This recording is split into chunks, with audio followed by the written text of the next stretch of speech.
Greetings from the centre of Australia. I'm here in Alice Springs, and I am grateful that you are joining with myself and Salvos from across Australia, discovering more about our national strategy. Before we start, I would like to say that the Salvation Army acknowledges the Arunda people, the traditional custodians of this land, including elders past, present, and emerging, who have walked upon and cared for this land for thousands of years. We acknowledge the continued deep spiritual attachment and relationship of Aboriginal peoples to this country and commit ourselves to the ongoing journey of reconciliation. Achieving our national vision requires a national strategy. Our national strategy is the overarching framework for the next 3 years. It is comprised of 4 pillars: transform, focus, pioneer, and accountable, and the 12 strategic imperatives that sit under them. The national strategy arises out of the national vision process, previously engaging over 2,500 people. Delivering on our national strategy will help us to realize our vision, that wherever there is hardship or injustice, Salvos will live, love, and fight to transform Australia one life at a time with the love of Jesus. Strategy is vision in action. There is only one strategy. It is supported by divisional and departmental mission plans and expressed in local mission expression plans. This means that there's ample freedom within the national framework, which gives the local areas freedom and flexibility, a freedom within a framework approach.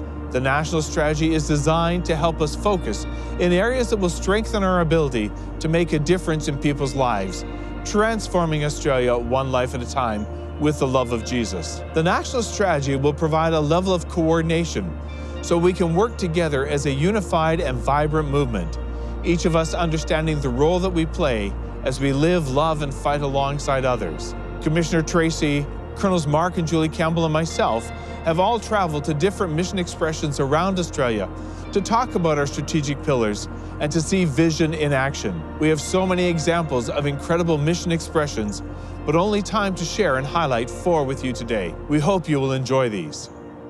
Our first pillar is that we will transform, laying the foundation and the priorities about what's important to us and how we'll be able to thrive into the future. There are 3 strategic imperatives that sit within this. The first one is deliver holistic mission. We offer both spiritual and social support to people and local communities. Previously, mission expressions operated independently, but now they are working together so that we can strengthen our focus and make a difference to the people that we serve and create faith pathways to make disciples. The second one is strengthening the Army's voice on national issues. We want to have a voice and have people to listen to what we have to say so we can positively influence public policy and bring about social change. The third one's about making disciples. We want people to live and love and fight with the love of Jesus, because that's when transformation happens. And I'm very pleased to be here in Brisbane and introduce Ann Wilson, who's the manager of Pindari. That's one of our social expressions who provides specialist homelessness services to both men and women. Well, thanks for joining us, Anne. Tell us a bit about Pindari and the work around this homelessness. Sure. Here at Pindari Services, we essentially provide accommodation and support for men and women who are experiencing homelessness. We also have several other programs here on site. We have a dedicated mental health program that's funded by Queensland Health, and we also have a new program that works alongside veterans who are experiencing homelessness. We have an education program here on site, and we also have an upfront intervention team that should do the initial assessments for people here on site. So we have anywhere from 100 people who stay with us every day, from 18 to 80, from all walks of life, whatever, whenever, our doors are open. So how are people being transformed by coming here to this experience at Pindari? In particular, our kitchen education program. We realise that people need more than just a bed. It has to be something more sustainable for their futures. So we provide access to Certificate 3s in hospitality, and we're just introducing cleaning and maintenance as well. So we have a trainer based here on site, and she provides the practical training and also the theory training for the Certificate 3s. So our residents actually become students. They graduate with their Certificate 3s. We have around 80% of those graduates actually going into kitchen hand roles. Wow. There's a particular gentleman that sticks out to me. He came to us from a domestic violence situation. His family was back in another country, so he really had nobody here in Australia. He stayed with us in our transitional accommodation for about 18 months, and during that time he actually became a student. He was one of the first students to graduate in our hospitality program. So he actually dealt with his mental health issues while he was working in the kitchen and actually studying to become a kitchen hand. He graduated, he was so successful in that he got a job straight away in actually one of Brisbane's 5-star restaurants. So he comes back now to our kitchen and he sort of does mentoring to the current students that we have. How does Pindari realise our vision? And you know our vision about, where there is hardship and injustice, Salvos will live, love and fight alongside others to transform Australia one life at a time with the love of Jesus. Yes. So here at Pindari Services, we don't just offer a bed, and we're really clear about that. We believe wholeheartedly in living our mission and vision, and that's 365 days, 24 hours a day. I'm fortunate enough to see staff actually sit with people at 2 o'clock in the morning, maybe who've lost hope, feel like giving up. They'll sit and have a cup of tea and just talk for an hour at a time. So I see that Christianity in action every single day here at Pindari in what we do. And I know for sure that everybody who walks through our door will experience that same compassion and hope that everybody gets here at Pindari, whether it's 2 o'clock in the morning or 3 o'clock in the afternoon. So we already know that God is in our work here, what we do, and we join him and in people's life journeys and that lead to transformation that we do witness. So it's great to talk to you today, Anne, and bless you in your leadership. Thank you. I'm delighted to be here with Stuart and Naira McGifford, Corps officers at Alice Springs, to talk about our second pillar, We Will Focus, which is supported by 3 strategic imperatives. Firstly, fostering Christian spirituality, reflected through prayer, engagement with Scripture, and holy living. Focusing our efforts in areas that we can have the greatest missional impact. And finally, building leadership capabilities so that our leaders have the skills and confidence to realize our vision and deliver our national strategy. Can you share with us a little bit of the story of how is it that you foster Christian spirituality through the expressions of the Salvation Army here in Alice Springs? Thanks, Floyd. I think one of the things that we do here is right at the front of the building there is a cold water tap. And we're in here in one of the driest places in Australia. It's a desert, it's freezing at night in winter, and so people come and they fill up their water bottle or have a drink. And I think it was Jesus who said, a cup of water in my name, and it becomes the basis of everything we do here is spiritual. Every moment and every place. We have an extensive social work here, and every action of every staff member is the work of Christ. And we're really fortunate in Alice Springs that we are a co-located social and core missional project, so we are basically the Salvation Army here. We have other sites with the thrift shop and the hostel, but within those sites we're also co-managed, so there is no place that operates on its own. It's all integrated and connected. We have the opportunity to meet people's needs, whatever they are, wherever they are, right then and there. What does holy living look like? So often it can seem to be this pious behavior, serene, quiet. It's not always serene and quiet around Alice Springs and Salvation Army expressions. So what does holy living look like? For me, holy living is love in action. Holy living, we devote our time, their time is for prayer and scripture and worship, but a bulk of our time is that service in action. So we have holy living done through our cleaner who cleans in the name of God. We have holy living done by our chaplain who will sit with a person when they're at rock bottom and drink a coffee with them and just hear their heartbreak and their stories. That is holy living in a nutshell. Love in action, love with the hands and the heart of Christ. Within Alice Springs, the Aboriginal people have a rich history as custodians of this land. How is Indigenous ministry expressed here? That's one of the focus points for the Salvation Army in Alice Springs. How's that expressed? So within Alice Springs, we have the surface level Indigenous ministry happening where we will sing in different languages, we'll have scriptures read in different languages, we have prayer in different languages because there are 4 key language groups that meet here in Alice Springs and often others as well. And so there's a timelessness to the work here, to sitting and listening and being still, that is part of Aboriginal culture, which is foreign to me as an active, go-getter, busy, do-everything person. So this place helps centres me and my work with Aboriginal people. We also talk about a community with many unique social challenges. Here in Alice Springs, with so many needs, how do you decide where the Army should minister? I think first and foremost, the Salvation Army has always been a first point of call for people. And so we respond first and foremost, I think, empathetically. We can't always help but people know when you care. And I think that has to be one of the hallmarks of Salvation Army work. Even if we can't resolve the problem or we don't have the resource to fix that thing, when someone comes in need, they must know that the person who's sitting with them cares deeply about them.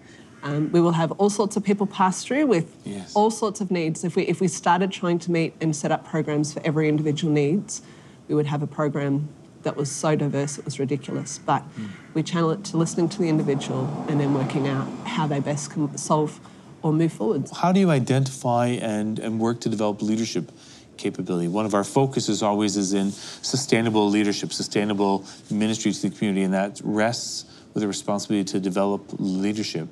So how do you focus in an area of leadership development? And so one of the challenges of being a Salvation Army officer and one of the challenges of being a Christian leader is putting people in a place where they can thrive and fully express what God has called them to do. I often start with the person who comes and knocks on my door and says, I want to do something. My first question is, well, what do you want to do? And then let me see how we can fit you within our package of what we do. And as you sit and you talk, they may start to find that they've got passions and loves that they didn't know they had before, and they unpack, and then you direct them where training is. And so we've had some amazing people come through our services in our centre that didn't really know what it was that they wanted, but being provided with an opportunity and a space where someone said, do what you love. Leadership within Alice Springs is about the wider kingdom of God right across the world. And we don't just grow leaders for here in Alice Springs. We grow leaders for wherever God wants to take that specific person. And that means as a leader of leaders, we have to be prepared to release leaders into their next stage and trust God will fill the gaps that come our way. It's been good to be with you again here in Alice Springs. We love every time we have a chance to come up and visit. But you clearly give evidence that a national strategy framework has the freedom within that framework for Alice Springs to be the strongest expression of the Salvation Army, being the hands and feet of Jesus that Alice Springs needs it to be, while yet being connected to a wider movement that's transforming lives across Australia. Welcome to Salvos stores in Abbotsford in Victoria. Salvos stores are a very important part of the Salvation Army and in our local communities. And I'm here to talk with Lucas Ferrier, Salvos stores e-commerce manager, about how we will pioneer.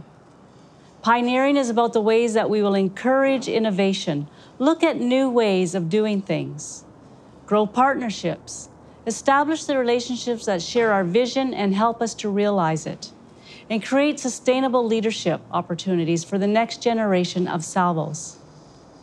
Pioneering will help us to achieve our goals. When we can keep innovating, we stay relevant to people and continue to build on our strength and make a difference to people's lives. Good morning, Lucas. So tell us about Salvos stores. Salvos stores' core purpose is to deliver a sustainable surplus to support the Salvation Army's mission. When the Eastern and Southern Territories combine, we'll have over 300 stores nationally, and with the help of our staff and volunteers, we'll deliver over $37 million in surplus to the Salvation Army.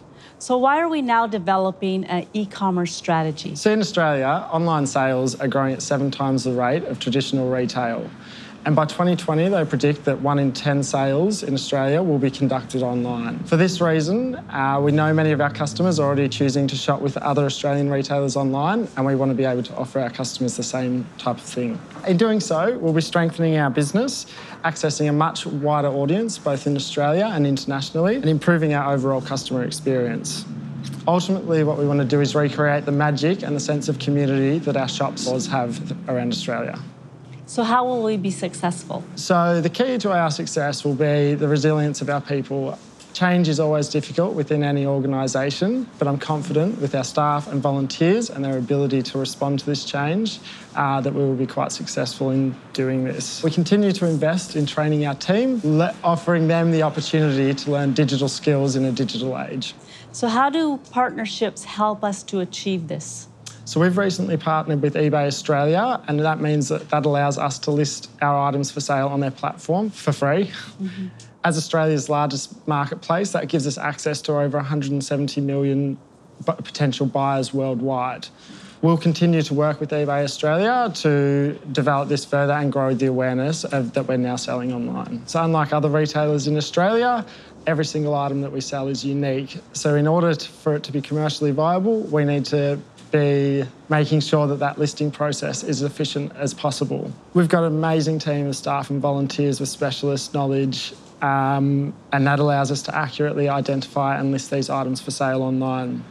We've also been looking locally and abroad at best practice within this sector, and we're using that to constantly ensure that we're putting forward a world-class system and processes. Will these developments change Salvos Store's core purpose? No, in fact, it'll strengthen them in terms of creating a sustainable business model that is suitable for today and into the future.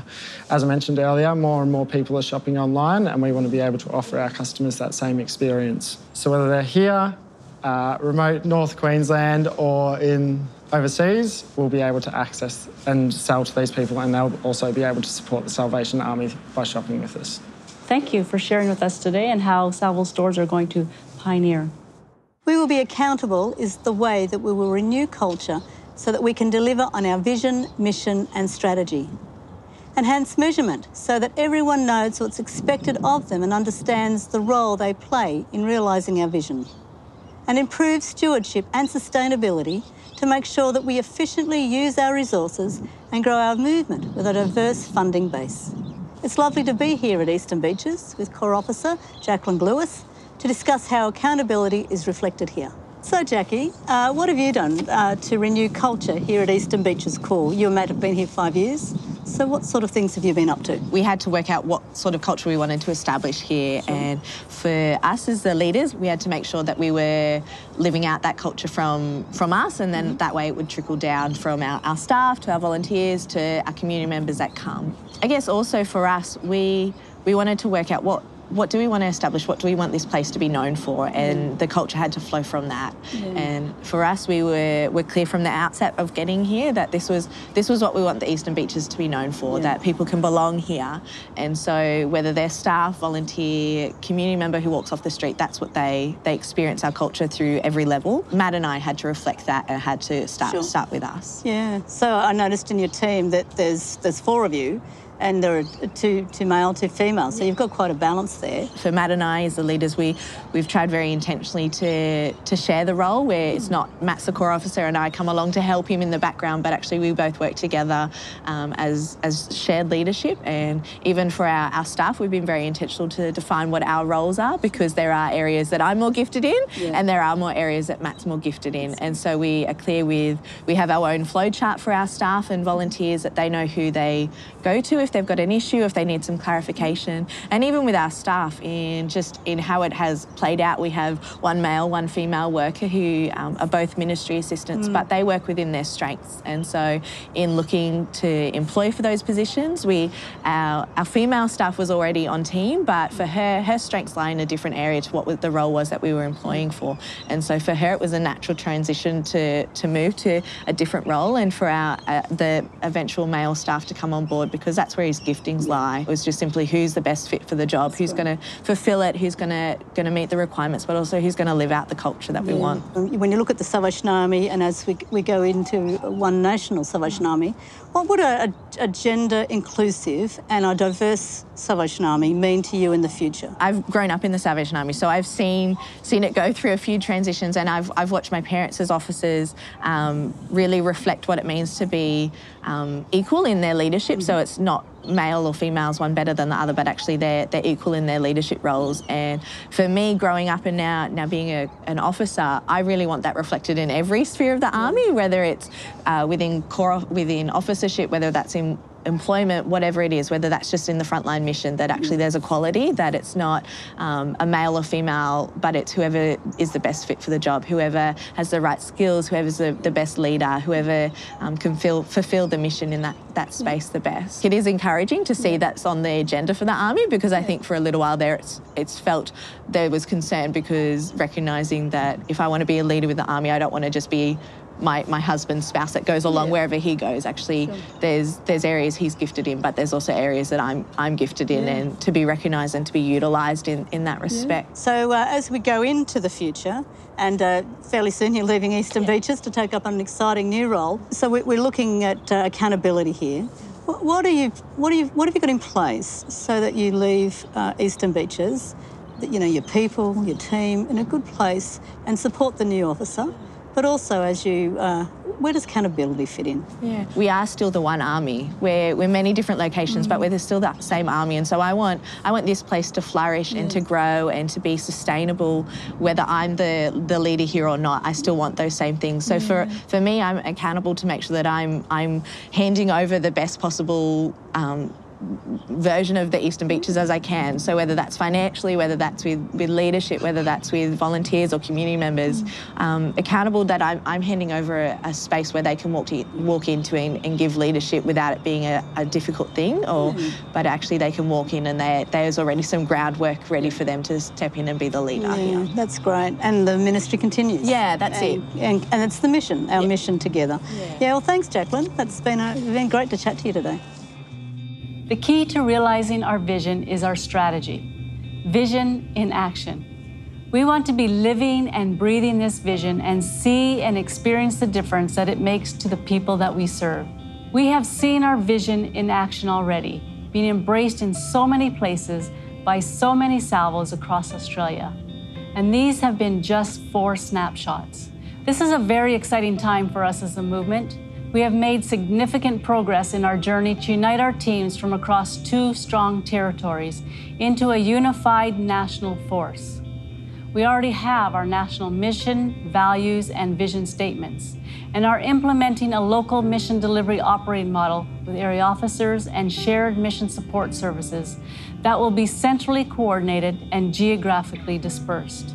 The national strategy is key to achieving our national vision, and when fully implemented, we will see a Salvation Army in Australia with an aligned national vision, speaking with a united voice, increased innovation in support of the mission with stronger partnerships as better stewards of our resources and making a greater impact. We know that change can sometimes make people feel uneasy. And during these change moments, it is very important that we all work together and support each other, ensuring that we are an army that continues to be relevant, effective, and efficient, and that can thrive into the future. So thank you for taking time to share in this broadcast and engaging in the national strategy launch. Some of you have been able to view this together as teams, whether you are with others now or can connect with others in the next day or so. I invite you to keep the conversation going. And here are some discussion starters to guide your conversations. Reflect on the national strategy's 4 pillars and imperatives. Which pillar is most significant to you and your context? What will be different as we deliver the national strategy? What will implementing the national strategy mean for you where you are? Key leaders, including area officers, divisional mission resources secretaries, divisional social program secretaries, will soon come together to understand how they can work with frontline mission expression leaders to align local mission plans with the national strategy. In the meantime, we would love to hear your feedback and answer any questions that you may have. Please email any questions to the Australia One mailbox. We will then collate the questions and respond to your queries. We are so grateful for you, for your partnership in the gospel. This good news that transforms lives. Thank you for your ongoing engagement and commitment.